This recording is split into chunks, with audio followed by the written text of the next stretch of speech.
We know what happened the last time you played these guys. Frustrating game, physical game.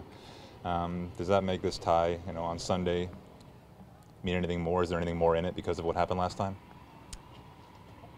In the grand scheme of things, it's 3 points, and us getting back onto a winning path, if we will, and a better performance than the last time we were out in LA. So what I think is in it is we're going to a smaller field.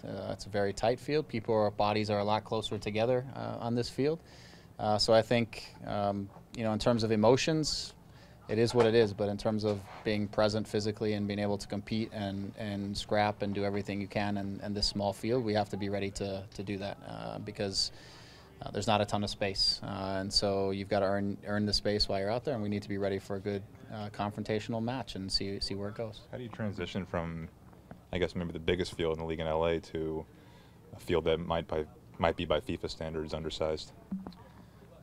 We just we'll make the necessary adjustments. We take our field here and we do our best to try to match the confines so that at least the guys get a feel for the lack of space or the distances, because they're slightly different.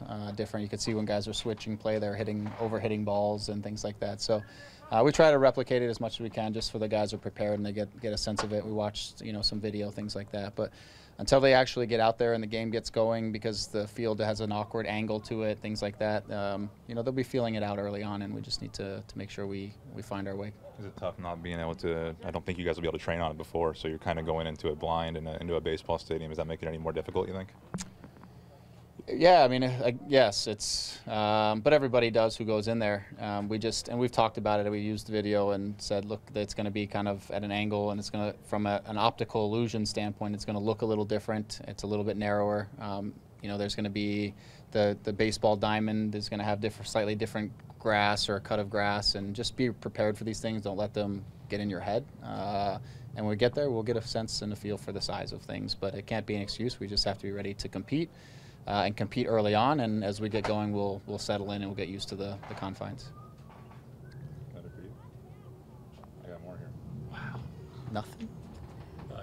Greg, Daniel Levis is trained at midfield and as an outside back. Do you see him more as an outside back, or is his role in the midfield going forward?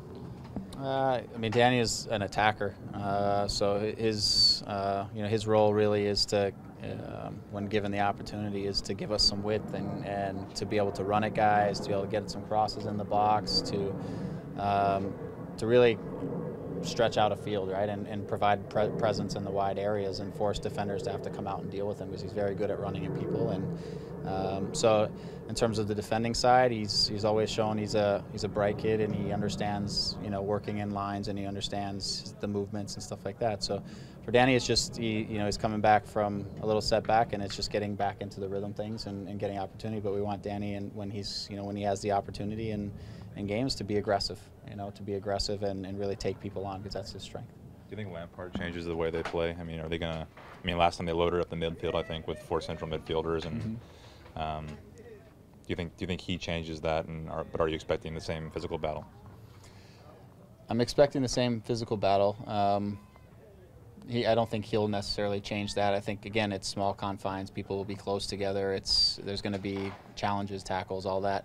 In terms of he's a different type of player and a different maybe quality of player in some ways, in a lot of ways. But I think they won't stray too far from what's been successful for them in this last stretch of games, and I think he'll fit into the mix. But they can do whatever they want to do. It's up to them. But I think they've had some reasonable success lately, and I just wouldn't see them getting too far away from that.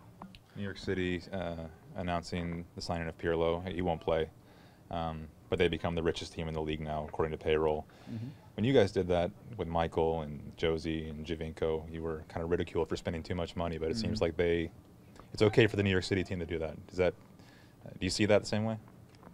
Well, I haven't heard anybody ridicule them. I did hear, and a lot of people called us various names or made certain comments about our club for spending money. I have not heard that of them. Honestly, I haven't paid any attention. At the end of the day, we all have the same resources to go do what we want to do to make our team better. If anybody pays above and beyond their cap for a DP, they can pay whatever they want. It's not like they're playing outside of the rules in this thing. For me, which everybody's trying to grow the league, and we want this league to be great and to have good players come and want to play in this league, then, you know, credit to them. Now the challenge is that they have to turn great players into a winning team and a winning organization, and that's the same thing that we have to do. So for us, it doesn't change anything, and for them, you know, congratulations on the good signings. I think it's good for the league. I think that's where we're trying to go as a league.